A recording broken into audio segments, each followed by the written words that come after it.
प्रधानमंत्री जी, अगली साल 17 सितंबर को आप 75 साल के हो जाओगे। अगली साल 17 सितंबर को आप रिटायर हो जाओगे। 1 साल और बचा आपका प्रधानमंत्री का। मैं चैलेंज करता हूं प्रधानमंत्री जी, इस 1 साल के अंदर आप अपने इन 22 राज्यों के अंदर कोई काम करके दिखा दो जो दिल्ली के अंदर काम हुए। बिजली मुफ्त करके दिखा दो, स्कूल ठीक करके दिखा दो, अस्पताल ठीक करके दिखा दो।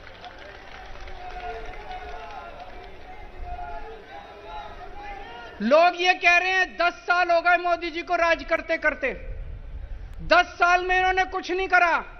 जब ये रिटायर होंगे तो लोग सोचेंगे क्या करके गया, कुछ नहीं करके गया। आखिरी 1 साल में करके जाओगे तो लोग कहेंगे चलो 10 साल में कुछ नहीं किया, 11वें साल में तो कुछ करके गए।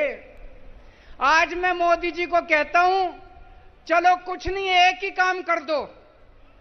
फरवरी में दिल्ली के चुनाव हैं, फरवरी के पहले इन 22 के 22 राज्यों में बिजली मुफ्त कर दो। दिल्ली के चुनाव में मोदी जी का प्रचार करूंगा मैं। इन 22 राज्यों के अंदर आप बिजली मुफ्त करके दिखा दो, जैसे दिल्ली में हमने दिल्ली के लोगों की बिजली मुफ्त करी है। आपका प्रचार केजरीवाल करेगा दिल्ली के अंदर। आज दिल्ली में कानून व्यवस्था, दोस्तों मैं आपसे ईमानदारी से पूछना चाह रहा हूं, चारों तरफ ऐसा माहौल हो रहा है, रोज गोलियां चल रही हैं दिल्ली में। बड़े बड़े गैंगस्टरों ने अपने ठिकाने बना लिए दिल्ली के अंदर। अखबारों में तो 2-4 खबरें ही छपती हैं।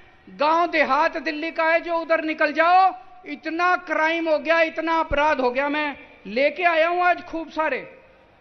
4 अक्टूबर को खड्डा कॉलोनी, दक्षिण दिल्ली जैतपुर में नीमा हॉस्पिटल में एक 49 साल के डॉक्टर की हत्या कर दी गई गोली मार के।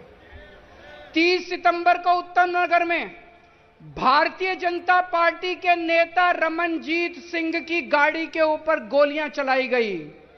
29 सितंबर को नांगलोई में दिल्ली पुलिस के एक कांस्टेबल ने एक शराब माफिया की गाड़ी रोकने की कोशिश की और उस शराब माफिया के ऊपर गाड़ी चढ़ा के उसकी हत्या कर दी गई। 28 सितंबर को गुलाबी बाग में 4 किलो सोना 3.5 करोड़ का लूट के भाग गए। 28 सितंबर को नारायण विहार में 20 राउंड गोलियां चलाई। एक गाड़ी शोरूम था गाड़ियों का, उसके ऊपर 20 राउंड गोलियां चलाई। 28 सितंबर को ही महिपालपुर में एक होटल के अंदर फायरिंग हुई। 28 सितंबर को ही नांगलोई में 2 लोगों ने 3 या 4 राउंड एक दुकान के, ये कई सारे हैं, ये कोई अंत नहीं है। मैं खूब सारे लेके आया हूं। ये जो अपराध दिल्ली के अंदर हो रहा है, सारी सीमाएं तोड़ दी। जैसे 90 के दशक में हम सुना करते थे बंबई में अंडरवर्ल्ड का राज था, वही हाल आज दिल्ली का हो रहा है। लोगों का घर से निकलना मुश्किल हो गया है।